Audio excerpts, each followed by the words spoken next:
Today we will trace the evolution of notions of space, from its introduction in the 1890s to its contemporary incarnations. We will see how space became a vital concept for modern architecture and how it was repositioned in relation to postmodern approaches, and how contemporary interest in the virtual and atmosphere are helping to expand spatial concerns. To begin with, here are a few key quotes. Henri Lefebvre, who is a theorist, argued that any definition of architecture itself requires a prior analysis and exposition of the concept of space. Peter Behrens, an architect, argued architecture is the creation of volumes, and its task is not to clad, but essentially to enclose space. While Adrian Forti, as historian, suggests that the history of architecture is the history of a sense of space. These give us some sense of early notions of space in architecture, formulating a modernist position on space. Gottfried Semper argued space as the principal theme of modern architecture, proposing the first impulse for architecture was the enclosing of space. While August Endel suggests, the human being creates with his body what the architect and painter call space. This space is entirely different from the mathematical and epistemological space.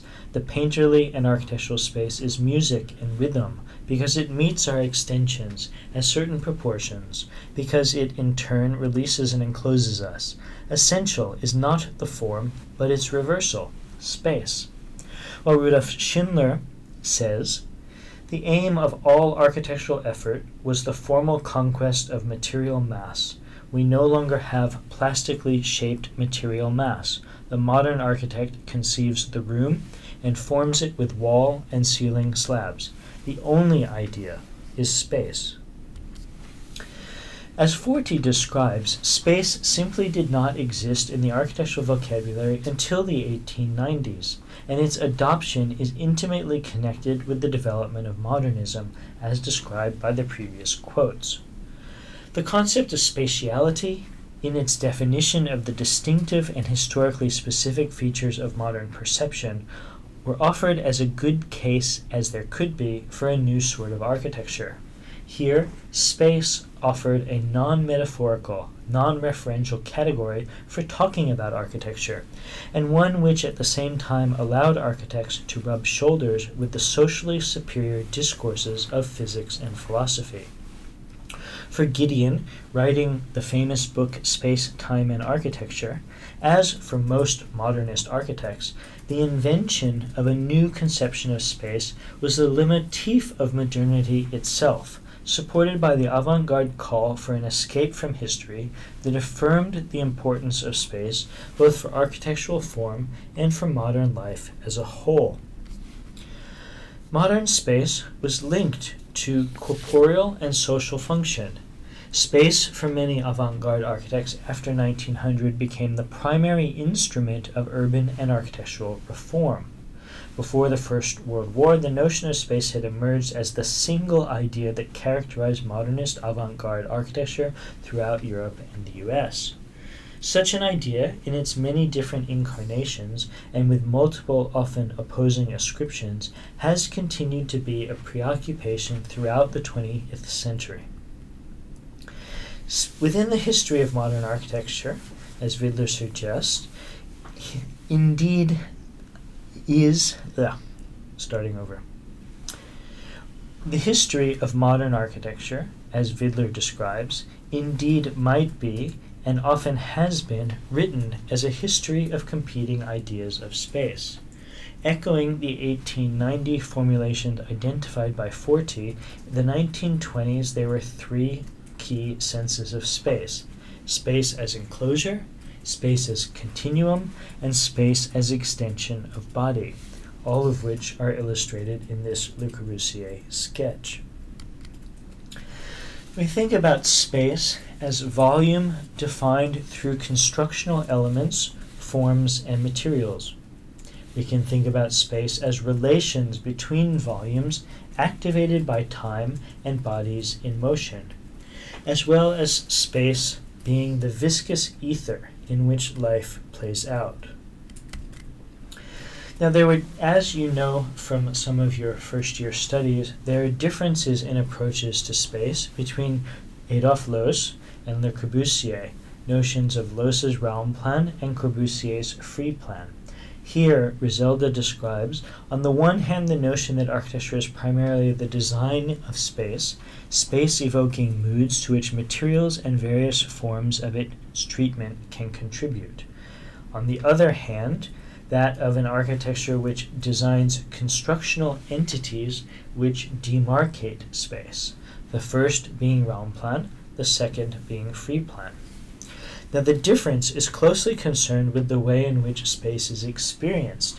On the one hand, spaces in which the entire body can dwell, all of the senses being involved, and on the other hand, spaces where perhaps there is only room for a roaming eye, spaces for use as opposed to spaces for looking at. Again, a distinction between Raumplan and free plan.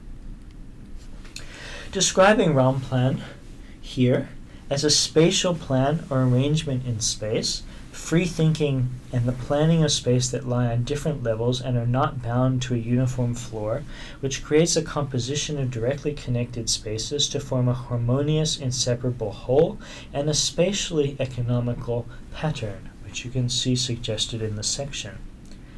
Raumplan is a container concept, and translating Raumplan as space plan, Van Beek supplements it with other things. So he makes distinction between a Raumplan space plan as the manner in which a three-dimensional or vertical space is ordered, a living plan, which is the way the ground plan and two-dimensional horizontal space is ordered, and a material plan, the way in which building and surface materials are employed to give texture and thus sensation and atmosphere.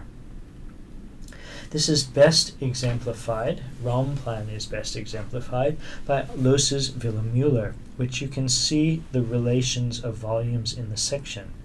You can also see the relations of different volumes in these interior photographs, and thinking about the one in the upper corner where you have bedroom in the lower capacity and a sitting area off the side, and the way those two volumes are mediated by the staircase and interconnected.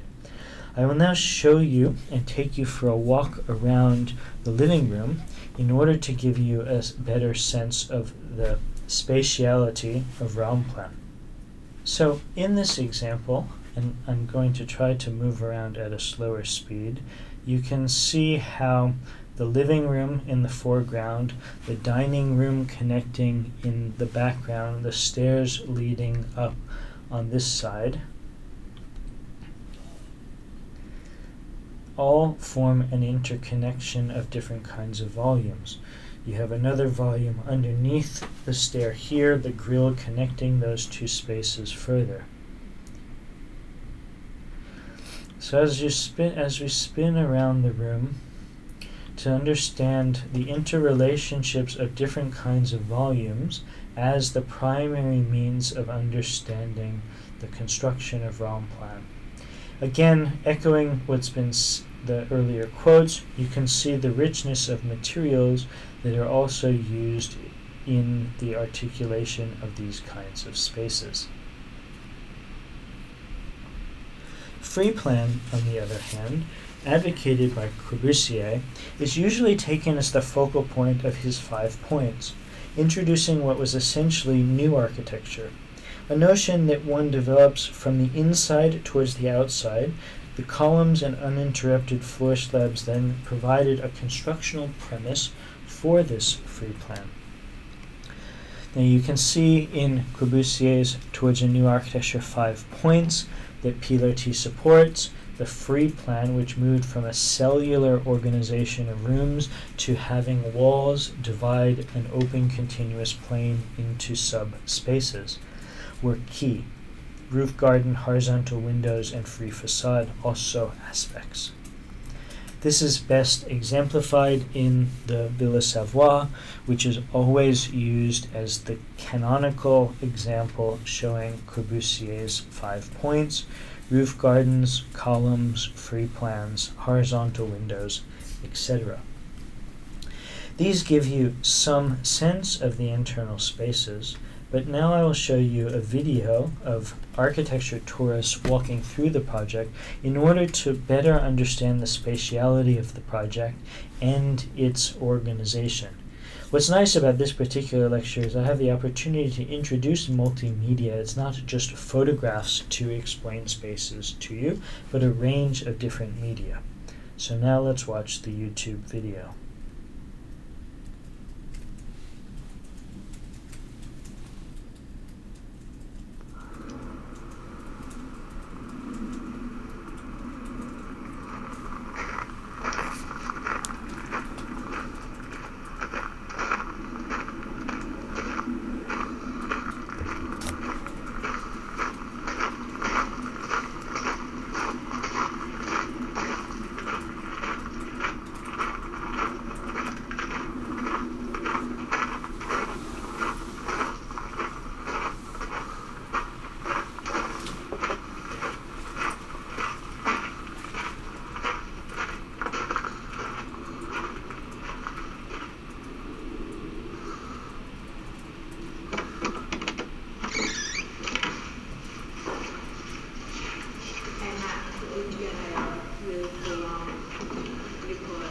Oh, is that Louis? It's like, well, I didn't video you.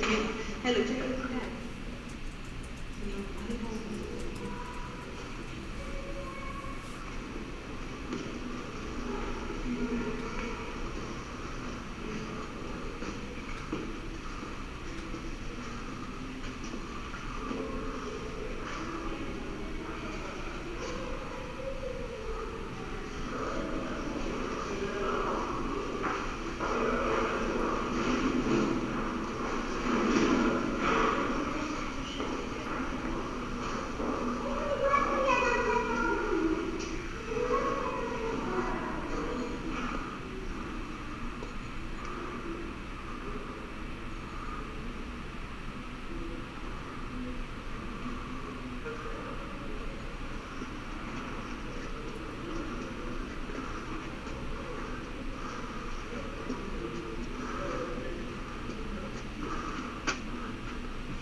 La ventana longitudinal.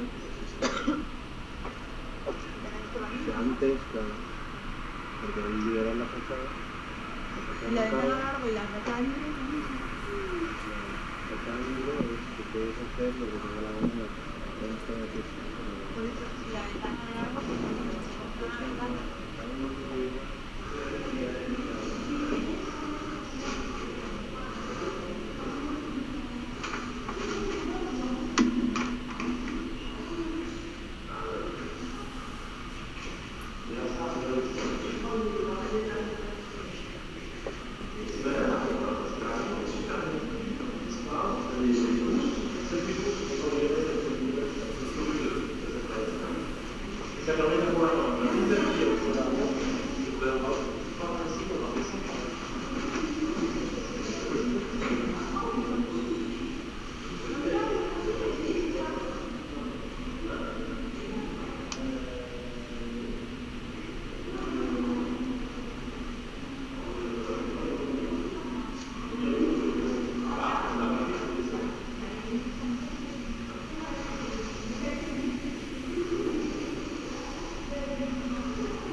So one of the things worth noticing in the video is there's an impression that this building is all white, but it actually uses a broader range of color and materials that are in association with Corb's purism approaches. Beyond the realm plan of Loos and the free plan of Corbusier, we also had the universal space of Nice, which is illustrated here in the Berlin National Gallery, and a notion of a homogeneous, open, flexible space, ultimately in Nice's work bounded by steel and glass. This is prevalent in projects such as the Farnsworth House as well, and you can see the internal plan of the project as well as its spatial and material articulation in these images.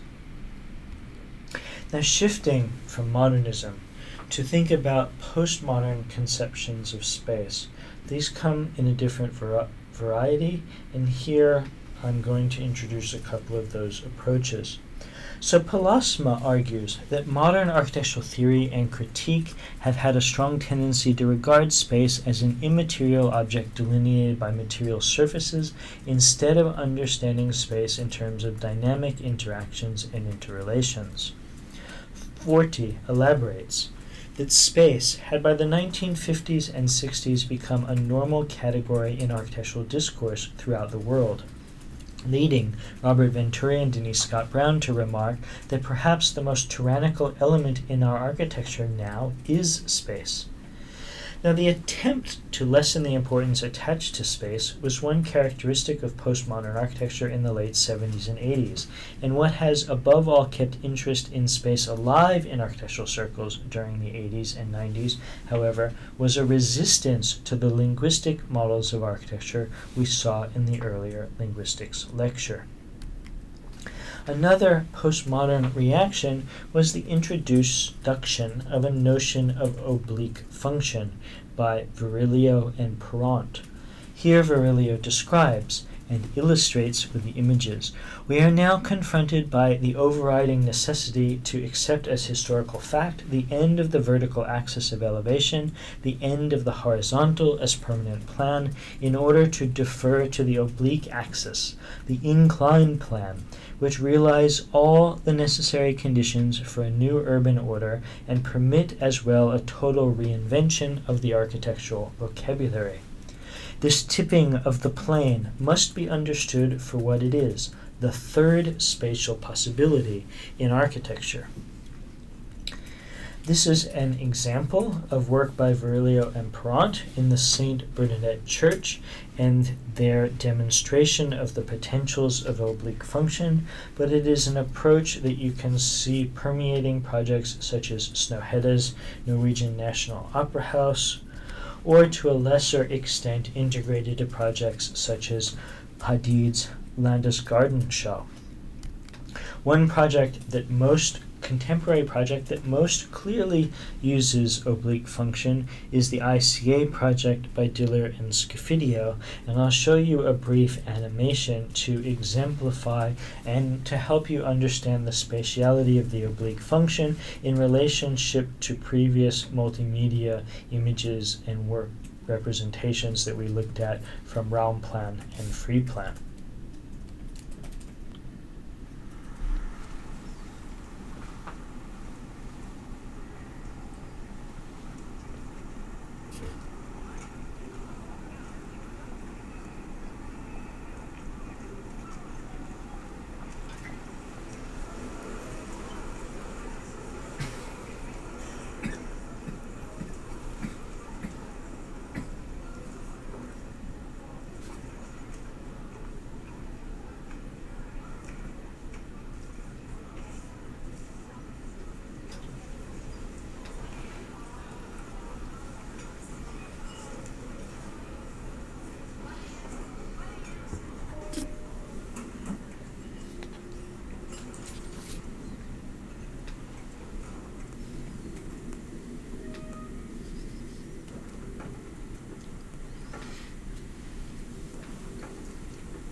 this is not the screen for people who have trouble reading tiny type.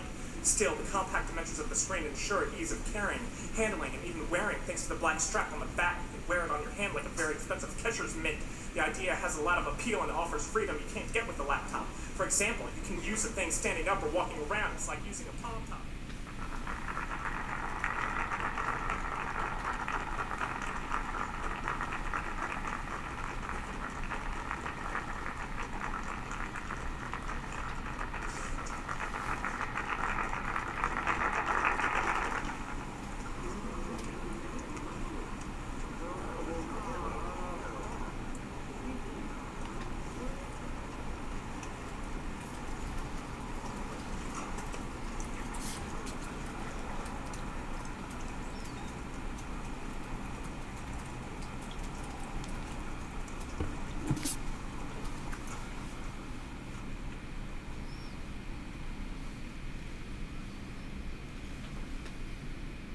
So having examined both modern and postmodern approaches to space, I'm now going to shift to consider two different approaches in the evolution of spatial concerns affecting the contemporary.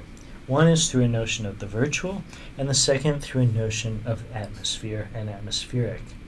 So to begin with, Gross gives us a way of thinking through virtual space. She describes that the virtuality of the space of computing is transforming, at least in part, how we understand what it is to be in space and in time.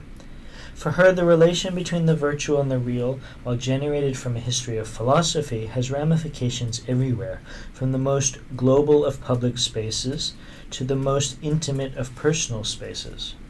And it is the task of architecture, she argues, to negotiate how these spaces, the global public and the intimate personal, are to link and exist in contiguity with each other, and how we are able to inhabit them in times to come. She points out that the most striking transformation affected by these new technologies is the change in our perceptions of materiality, space, and information, which is bound directly or indirectly to affect how we understand architecture, habitation, and the broader built environment. She points out that we tend to conceive of virtual reality and cyberspace as spaces of disembodiment, and thus as a new kind of space unconstrained by the limits of corporality, unconstrained by the limits of real bodies. For her, the contours of this virtual space and its various contents can be generated, manipulated, and to some extent controlled in ways unheard of in the spaces that we normally take for granted, our lived, everyday space. Our virtual avatars can do things that we physically can't do.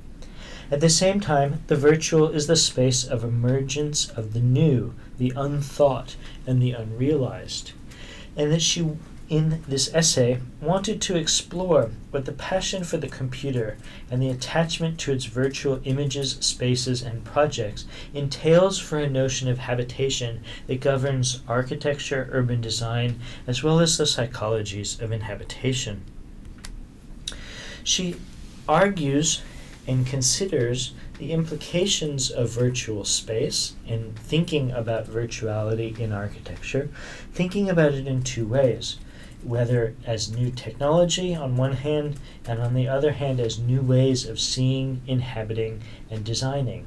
She questions, what does the concept of cyberspace offer to architecture?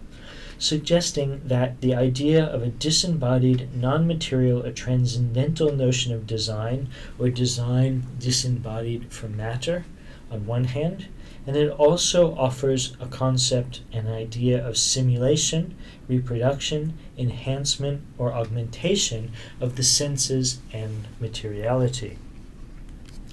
Now, there have been some clearly identifiable virtual architectures.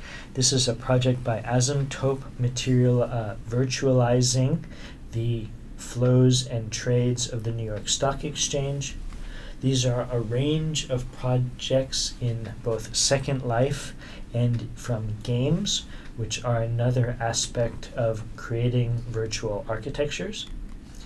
And somewhere in the middle, this project by Hitoshi Abe for Mega House, which combines the use of pockets of empty spaces throughout the city and turning them by using screens on all four walls, turning them into virtual activity centers of any kind.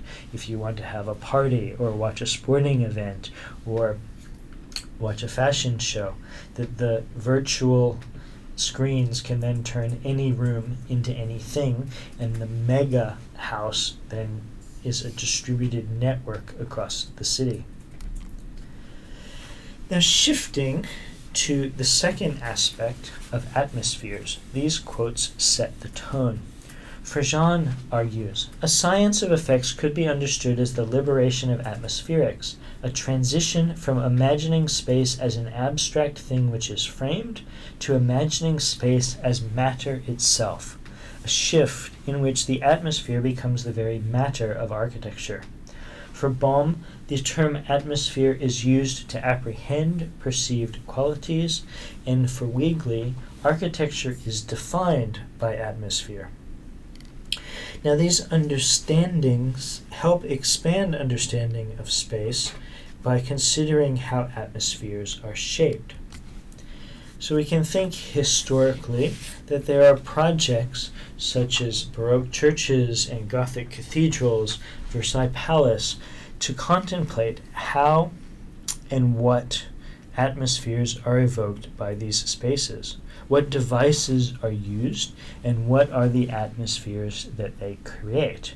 You could think about the Gothic cathedral with the echoes, the dampness of the stone, and the tall verticality with the glowing colored light, creating a kind of religious, awe-inspiring atmosphere, for example. You might also think of these examples.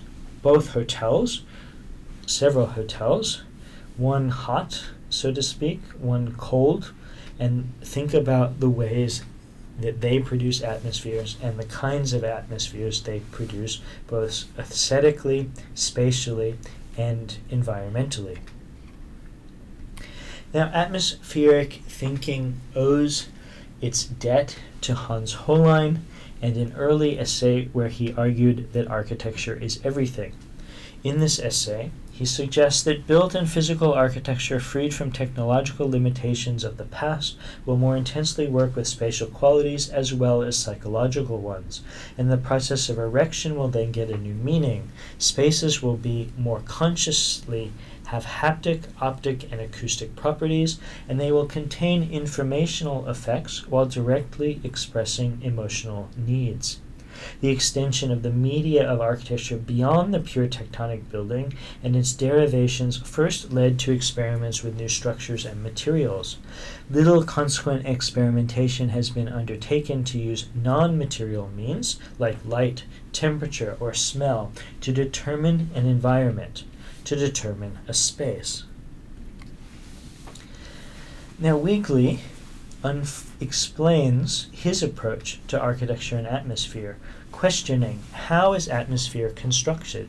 He suggests that atmosphere seems to start precisely where the construction stops. It surrounds the building, clinging to the material object. For him, the atmosphere of a building seems to be produced by the physical form. It's some kind of sensuous emission of sound, light, heat, smell, moisture, a swirling climate of intangible effects generated by a stationary object. And to construct a building is to construct such an atmosphere.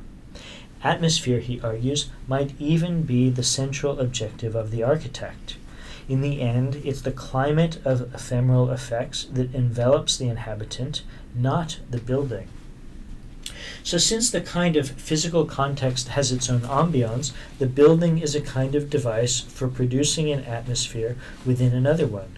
Architecture is to be found in the relationship between atmospheres, the play between microclimates, as suggested by these images. Rainer Banham argued for a shift from architecture as building system, thinking of it as cladding, structure, program, and form, to think of architecture as a conditioner of effects, made up of heat, light, moisture, and color. Similarly, Neutra, a modern architect, argued that the design environment can and does pattern us for many kinds of sensations, which are derived from air currents, heat losses, aromatic exhalations, textures, resiliences, and from the all-pervading pull of gravity.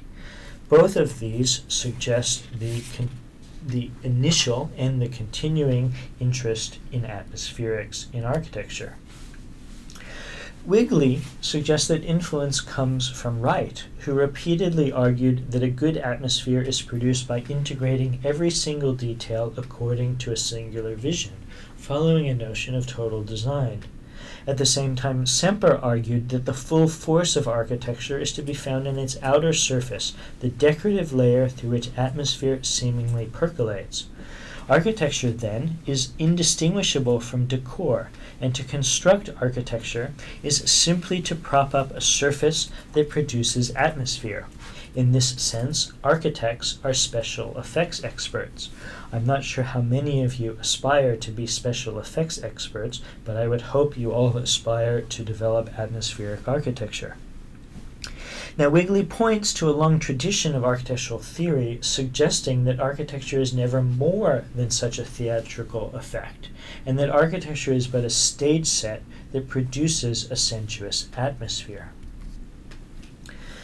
Weber and Volcker offer a slight alternative to this, arguing that atmospheres can best be described in terms of ambiance or climatic fluctuations, as cheerful, gloomy, oppressive, tense, or even simply as something in the air in a specific place. But unlike bodies and things, the atmosphere of a place can never be localized in a particular spot. So by occupying and permeating a space, it creates its own zones, draws boundaries, sets thresholds, establishes focal points, and finally evaporates again. Naturally, this phenomenon does not remain unaffected by the particular quality of the space which the atmosphere fills. This is particularly true for spaces whose design, decor, and furnishings are themselves intended to generate an atmosphere. You can consider atmospheres from padded white to blank white museums, or on to crystalline embossment to atmospherics. I'm going to show you in a second this same Kano Museum, an installation made in it called Rainbow, which exemplifies Weber and Vockler's notion that the mixture of natural light and artificial light can be used to create soft transition zones with varying intensities, spheres of attraction and repulsion. So let's enter the rainbow.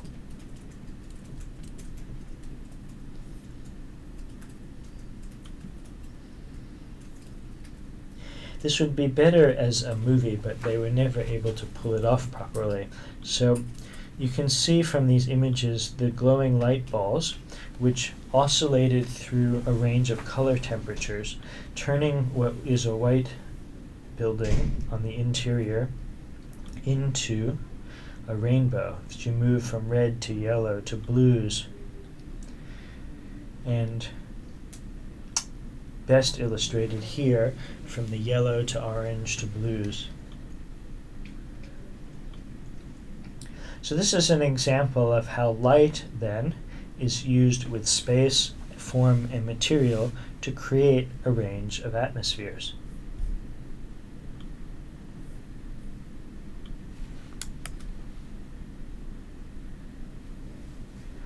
Again, those color slides intended to show the activation of the space, the change over time, as well as these zones of varying intensity that evoke atmosphere.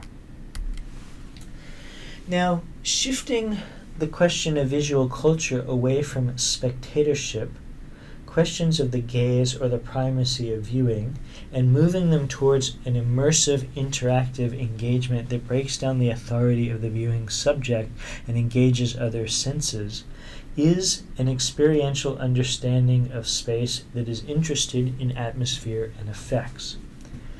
And as Furzon continues to argue, the spaces that result are ambient and moody, wrapping the visitor, who is no longer strictly speaking an observer, and therefore no longer passive, in the effective and interactive possibilities of special effects. So that thick atmospheres today generate their effects from a hybrid emulsion of digital and physical constructions, smoothly admixed into new interactive immersive systems, new fields of intoxication and sensation. Frjean and others regularly point to the Pepsi-Cola pavilion from the Osaka 1970 Expo as an exemplar, something that returned the spectator to a bodily awareness and to a kinetic tactile field in which they could be fully immersed. You can see here images in the middle, and above and below that, derivations. These also relate to Payne's contention in Crib Sheets that people respond viscerally to atmospheres, that we are becoming ever more a species that thrives on immediate palpable simulation, on material fact.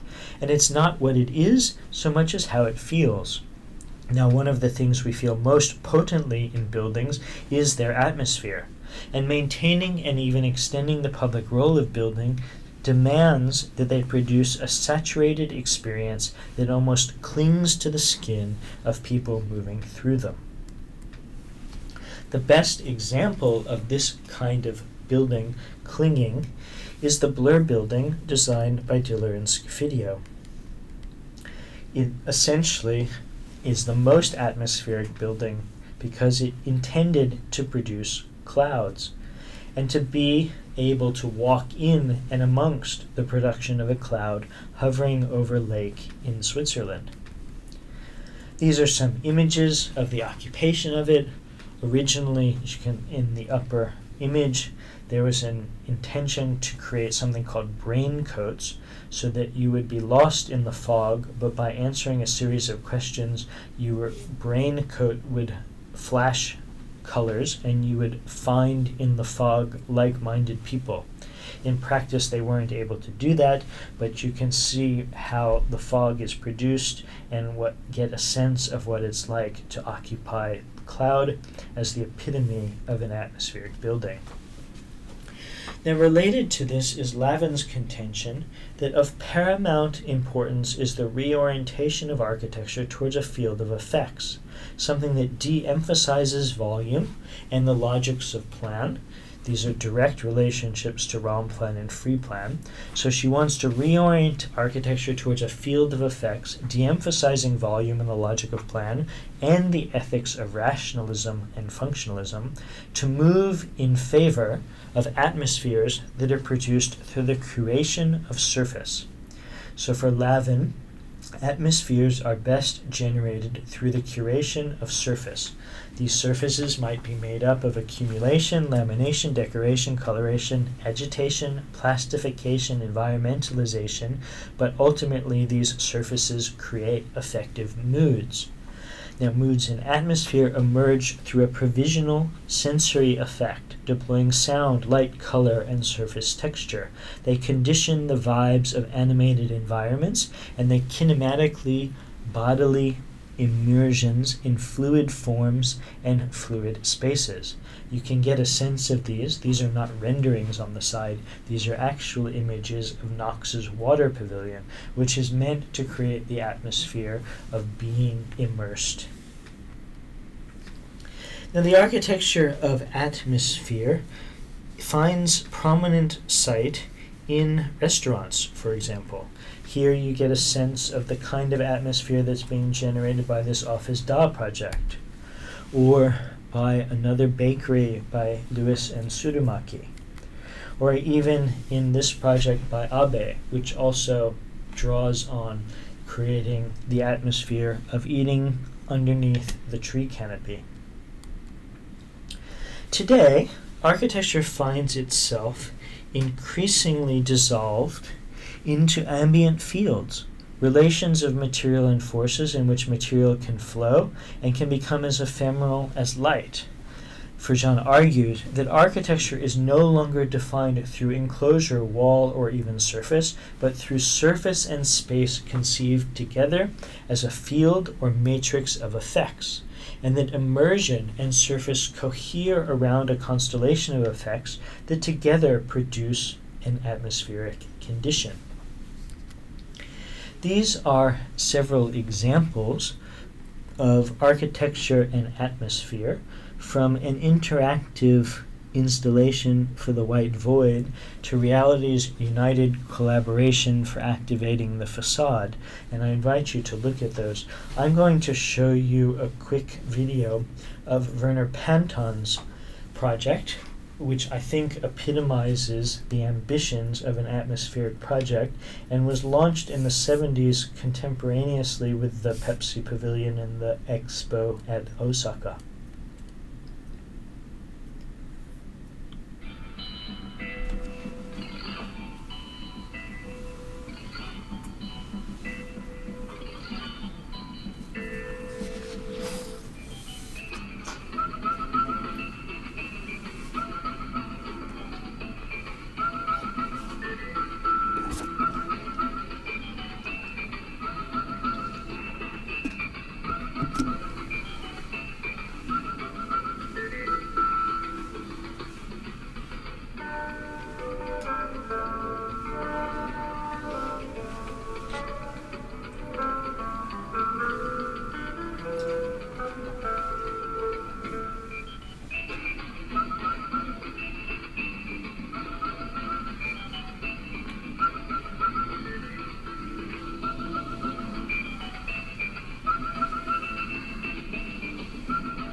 I invite you to watch the clips of the others and to rewatch this clip if you want to. Now, reinforcing the importance of atmosphere in contemporary architecture, Neil Denari argues that once belonging strictly to the domains of thematized interior design, atmosphere has become a legitimate concern of architects, where moods and emotions operate alongside ideological agendas. Similarly, Jason Payne argues that we are becoming ever more a species that thrives on the immediate, palpable simulation of material fact. It is not what it is so much as how it feels, and one thing we feel most potently about buildings is their atmosphere. Now, the design of atmospheres is visible across a wide range of buildings, yet heightened concern with constructing atmospheres is a contemporary phenomenon in architecture that expands approaches and understanding of space. This next set of slides represent a range of prominent sites and a diversity of strategies for constructing atmospheres, beginning here with a Panton interior and a notion of a calm spa.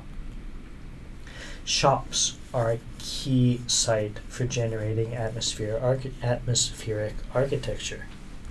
Similarly, are restaurants and bars, whether fancy ones by Diller and Scofidio, such as the Brasserie, or themed ones such as toilet-themed restaurants in Taiwan, or prison-themed restaurants in Japan, or just House of Blues. Nightclubs seem less a site for architecture, but definitely a site for generating atmosphere. Religious institutions are definitely one place where atmospheric effects are quite well recognized and utilized, whether primarily through the different uses of light, space, and material. You have things like expos and themed environments that also provide opportunities for architects to explore the creation of atmospheric experiences. as well as growing notions and explorations in interactive spaces, whether the interactive facade of the Graz Kunsthal or interactive walls designed by Deco. Atmosphere represents an alternative to architecture communicating with and through signs and representations, whether ducts or decorated sheds. It also focuses on how things look and how they feel or perform. Therefore, form, space, geometry, tectonics, material, and surface are all marshaled to create atmospheres. I would like to challenge you to become more sensitive to atmospheric strategies and effects, and to design all spaces and projects to create different atmospheres. Like the Seattle Public Library, seen here, consider how you can use form, space, materials, light, sound, smell, touch, etc. to create not just interesting spaces, but a variety of stimulating atmospheres and experiences.